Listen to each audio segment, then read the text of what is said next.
18वीं शताब्दी का भारत, मराठा, सिख और मैसूर मराठा। साल 1707 में औरंगजेब की मौत हुई और इसी के साथ छत्रपति शिवाजी के पोते शाहू जी, जो लगभग 19 साल मुगलों की कैद में थे, छोड़ दिए गए। छूटने के बाद शाहू जी दक्कन आए।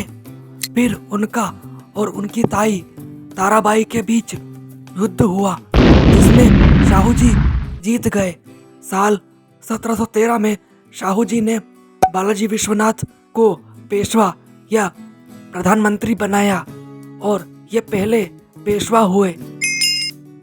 बालाजी विश्वनाथ ने तेजी से मराठा सरदारों की मदद से दक्कन के ज्यादातर हिस्सों को मराठा साम्राज्य में शामिल कराया। उन्होंने मुगल दरबार के संघर्षों और आंतरिक कमजोरियों का फायदा उठाकर मराठा साम्राज्य को शक्तिशाली बनाया। इसके अलावा मुगल सम्राट फर्रुखशियर को उखाड़ फेंकने के लिए सैयद बंधुओं की मदद की। साल 1720 में बालाजी विश्वनाथ की मौत हुई और उसी साल उनके बेटे बाजीराव प्रथम ने पेशवा का पद संभाला। बाजीराव प्रथम के शासनकाल में तो मराठा साम्राज्य उत्तर की ओर बढ़ना शुरू हुआ। फिर गुजरात, मालवा और बुंदेलखंड को जीतकर मराठा साम्राज्य में मिला दिया गया और इसी वक्त होलकर, सिंधिया, गायकवाड़ और भोसले का उदय हुआ। बाजीराव प्रथम पहले पेशवा थे जिन्होंने दिल्ली पर आक्रमण किया था, लेकिन 1740 में उनकी मृत्यु हो गई। फिर बाजीराव पेशवा बने। इनके वक्त भी मराठा साम्राज्य का विस्तार होता रहा और 1761 तक मराठा साम्राज्य उत्तर में अटक, जो अब पाकिस्तान में है, से लेकर दक्षिण में तुंगभद्रा नदी, पूर्व में उड़ीसा कटक और पश्चिम में गुजरात और अरब सागर के तटों तक पहुंच चुका था। सिखों के 10वें और आखिरी गुरु गोविंद सिंह के नेतृत्व में सिख एक राजनीतिक और फौजी ताकत बने। औरंगजेब की सेना और पहाड़ी राजाओं के खिलाफ उन्होंने लड़ाइयाँ की। उनकी मौत के बाद सिखों का नेतृत्व उनके भरोसेमंद शिष्य बंदा बहादुर ने किया। बंदा ने पंजाब के किसानों और अन्य जातियों के लोगों को एकजुट किया और मुगल सेना से 8 साल तक लड़ाई की, लेकिन साल 1715 में उन्हें पकड़ लिया गया और मार दिया गया। नादिर शाह और अहमद शाह अब्दाली के हमलों ने सिखों को दोबारा खड़े होने का मौका दिया।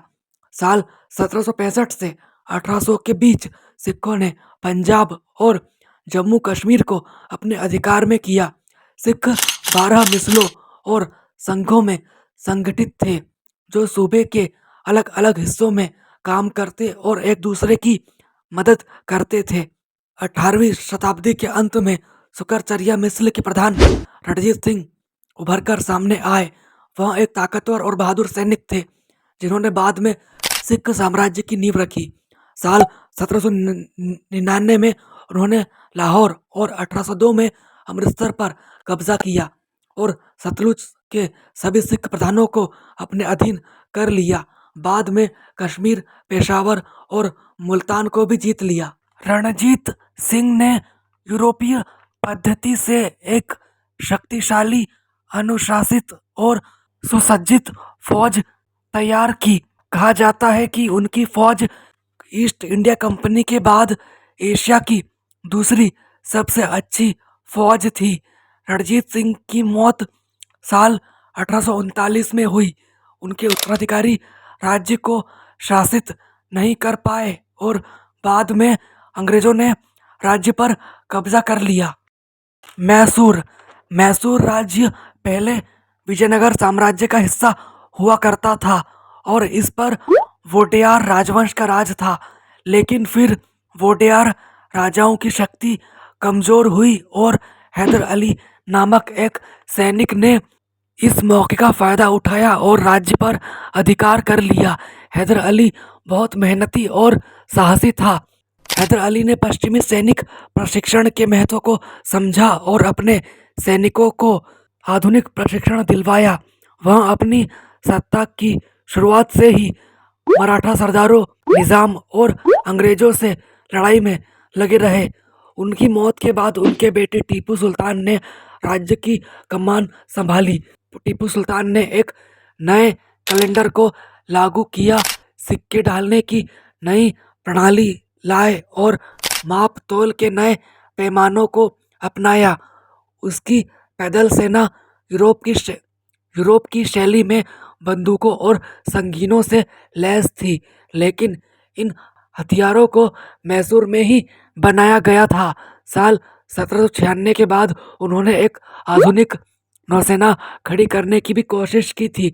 दूसरे आंग्ल मैसूर युद्ध के दौरान अपने पिता हैदर अली को खोने के बाद टीपू सुल्तान ने बहादुरी से अंग्रेजों का सामना किया और तीसरे युद्ध में भी अंग्रेजों से लोहा लिया।